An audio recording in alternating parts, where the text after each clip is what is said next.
j'ai le plaisir d'accueillir Mathias Hébert, le délégué général du groupement hippique national, le GHN. Bonjour Mathias. Bonjour et merci de m'accueillir pour ce salon du Eh ben, cheval. ravi de vous accueillir sur ce magnifique plateau télé. Vous avez vu, c'est joli hein, quand même, hein. C'est C'est sympa, hein. c'est très très beau et on est très content de voir le cheval revenir à Paris. Mathias, je disais, délégué du groupement hippique national qu'on connaît bien sous le nom de GHN. Est-ce qu'on peut en savoir plus sur ce groupement hippique national? Qu'est-ce que c'est concrètement? Alors le groupement hippique national, c'est une organisation professionnelle, un syndicat en fait c'est le syndicat des dirigeants de centres équestres.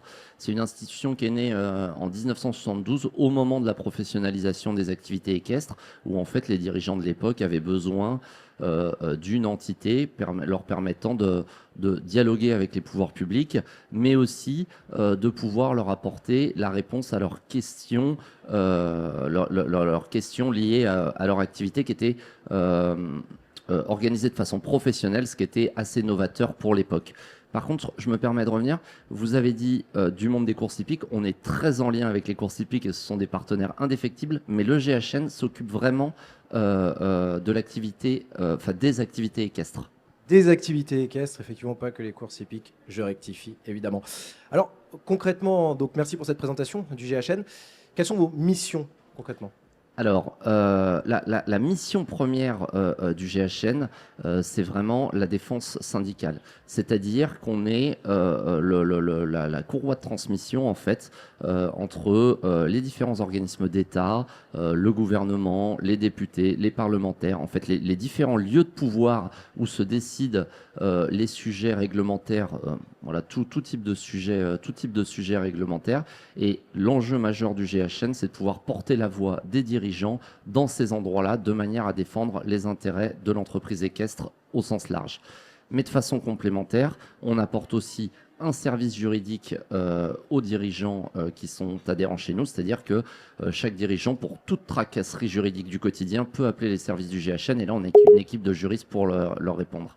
Et dernier point, on a développé aussi un certain nombre de services, et le GHN au quotidien, c'est 2500 bulletins de paye, 2500 bulletins de paye réalisés mensuellement, environ 200 comptabilités qui sont suivies, et puis différents services de syndicalisme économique en partenariat avec de nombreux acteurs qui sont présents ici aujourd'hui. Vous parliez des acteurs de la filière cheval que vous accompagnez. Quels sont-ils ces acteurs?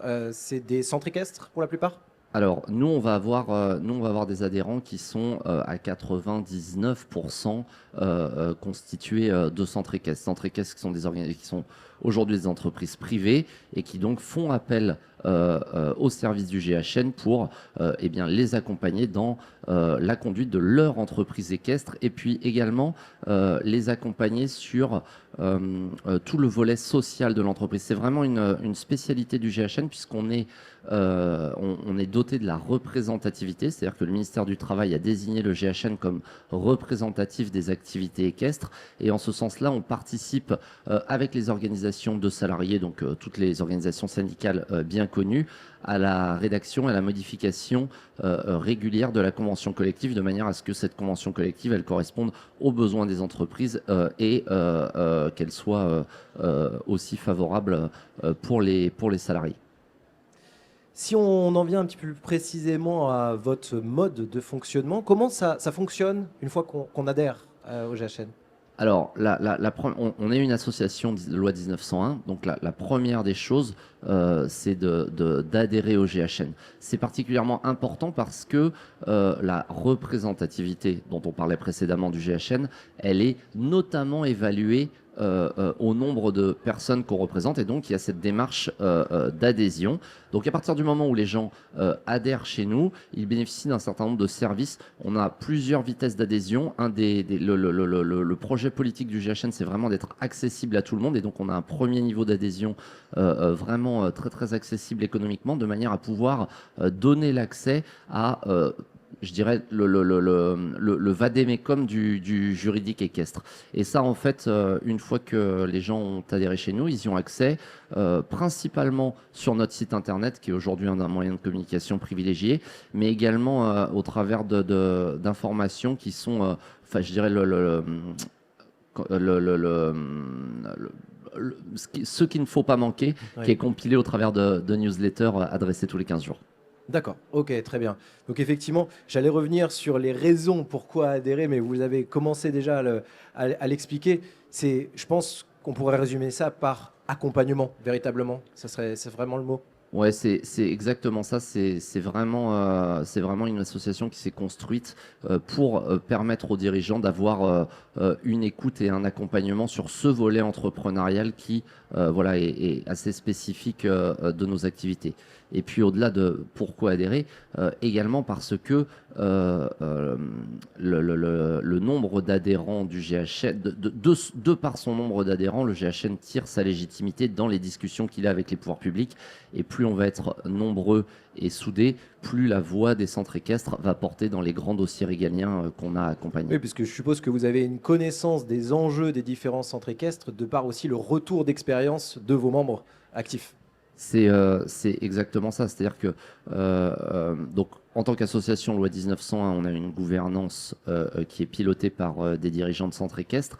Et puis, on a des acteurs un peu partout en région qu'on appelle les délégués, qui sont nos courroies de transmission et qui permettent à un dirigeant qui est un peu tout seul dans sa région, dans son coin, eh bien, d'avoir un interlocuteur qui va pouvoir l'orienter, l'aiguiller, le rapprocher éventuellement de nous, solliciter directement les services du GHN. Je peux vous donner des exemples très précis, mais par exemple, sur un plan local d'urbanisme qui pose problème, eh bien, on peut avoir un dirigeant adhérent qui va s'adresser à nous en disant nous sommes ici 10 dirigeants de centres équestres concernés par ce PLU, est-ce que le GHN peut nous accompagner? Et dans ce cas-là, le GHN déclenche un accompagnement et commence à entrer en palabre avec les différentes administrations.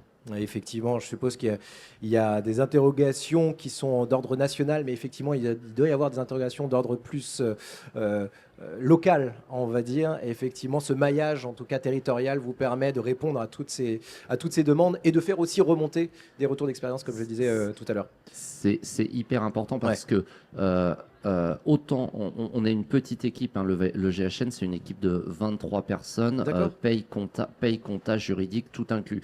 Donc autant on va être en capacité de suivre, de gérer et d'animer tous les grands dossiers nationaux, autant on s'appuie vraiment sur ce réseau des délégués et sur nos dirigeants pour nous remonter les problématiques de terrain de façon à pouvoir s'en emparer. Sinon elles passeraient inaperçues. Justement, ma question, c'est quelles sont les solutions les plus demandées aujourd'hui par les dirigeants? Quelles sont les problématiques les plus rencontrées?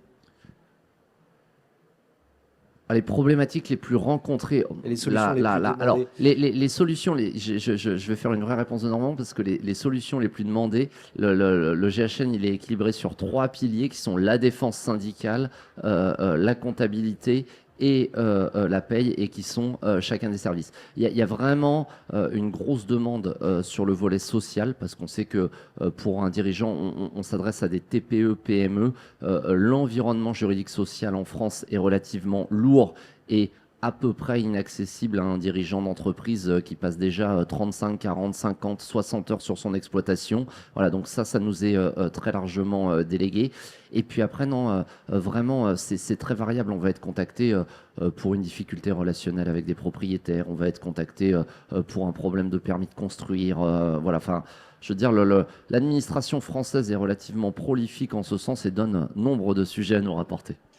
D'ailleurs, un de ces grands sujets de ces derniers temps, 2023-2024, ça a été notamment cette fameuse TVA. C'est même le sujet des 20 dernières années. Des 20 dernières années, effectivement. Qu'en est-il aujourd'hui? On sait que le contexte politique en 2024, la preuve en est il y a quelques jours, est un petit peu compliqué. Qu'en est-il aujourd'hui de ce sujet de la TVA?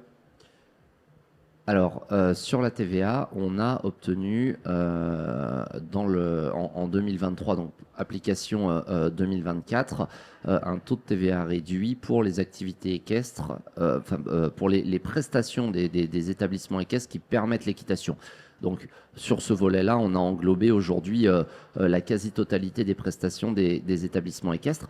Par contre, ce qui est vrai, c'est que voilà, tout le monde est bien au courant aujourd'hui. Le contexte économique national étant ce qu'il est, nos députés cherchaient des sources d'économie et certains d'entre eux se sont dit mais cette TVA à taux réduit est-elle bien légitime dans des temps où on recherche de l'argent? Voilà. Fort heureusement, le travail de lobbying conduit par le GHN, mais pas que la fédération et l'ensemble des acteurs institutionnels de la filière, fait qu'aujourd'hui, on a une proximité, en tout cas une écoute du mouvement parlementaire dans son ensemble, qui fait qu'il a été possible de stopper cette réforme et que donc il n'y a pas de remise en cause à court terme de cette TVA. Mais c'est l'essence même d'une loi de finances. Elle redéfinit les critères budgétaires annuellement et donc on va être en veille. Il faut être en veille permanente et il faut régulièrement voilà, ressolliciter nos élus pour les maintenir à un niveau d'information suffisant qui leur donne envie de nous défendre au moment clé.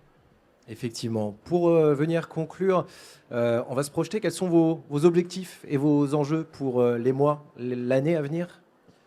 Alors, nos objectifs et nos enjeux sur 2024 a été une grande année pour le GHN parce que 2012, début du combat TVA, aboutissement 2023, et puis on a un autre sujet qui est peut-être passé un peu plus en dessous des radars, mais qui est ô combien important. C'est le sujet de la convention collective et de la branche professionnelle.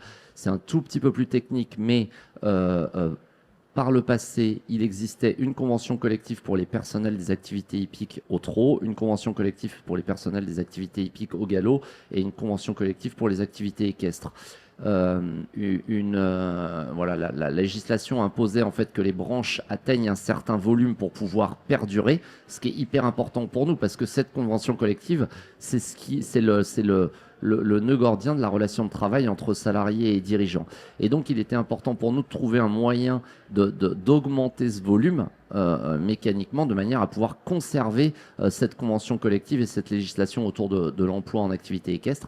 Et donc, un travail de rapprochement qui a été initié plusieurs années auparavant avec l'AEDG et le SEDJ, qui sont les deux syndicats pour le trot et le galop. Et depuis l'année dernière, nous avons une convention collective partagée. Donc, un des enjeux sera de faire vivre cette convention collective, notamment derrière, au travers de la mise en place d'une politique de formation, d'emploi qui soit partagée. Ça, c'est le sujet. Et puis, on est ici au Salon du Cheval. Je pense que les organisateurs et nous, avec eux, ont dû trembler sur l'organisation du fait du volet sanitaire. Ça, c'est aussi un enjeu dont on sent qu'il va être de plus en plus prégnant au fur et à mesure des années. Voilà, le réchauffement climatique est une vérité qui s'impose à nous. Avec ce réchauffement climatique, il y a le développement de nouveaux enjeux sanitaires pour lesquels la filière aujourd'hui n'est pas complètement organisée à l'image d'autres filières, bovines, ovines, etc. Et donc il y a un vrai enjeu de travail avec le ministère de l'Agriculture sur ces enjeux sanitaires à l'avenir. Et puis le dernier enjeu peut-être... c'est étonnant quand on en parle ici au milieu de gens qui sont conquis par le cheval, mais c'est vraiment la défense d'une saine relation entre l'homme et l'animal, voilà, qui ne soit ni de l'anthropomorphisme ni de la maltraitance, mais qui soit le juste milieu qui permette la pérennité de nos activités, parce que n'oublions pas que nous sommes tous des activités de loisirs et que l'émerveillement qu'on va proposer au travers de nos activités au grand public sera la condition sine qua non de notre pérennité, bien au-delà de tous les enjeux sociaux, TVA, etc., techniques, quoi. Donc ça, vraiment, c'est quelque chose auquel qu'on est attaché à défendre, nous, du point de vue juridique, et puis tout acteur doit être ambassadeur de la filière pour pouvoir perdurer. Merci beaucoup Mathias Hébert, donc délégué général du groupement hippique national. Est-ce qu'on peut vous retrouver sur le salon ? Alors on n'est pas ici sur le salon pour cette année, mais vous pourrez nous contacter dans nos bureaux à la Motte Beuvron, voilà. Et donc site internet également ghn.com.fr, petite incongruité de notre adresse. Ça marche. Merci beaucoup Mathias Hébert, je rappelle délégué général du groupement hippique national. Merci d'avoir suivi cette interview. On se retrouve à 10h40 très exactement avec Roland Perrin de la clinique équine des Brosses. À tout de suite pour la suite du live.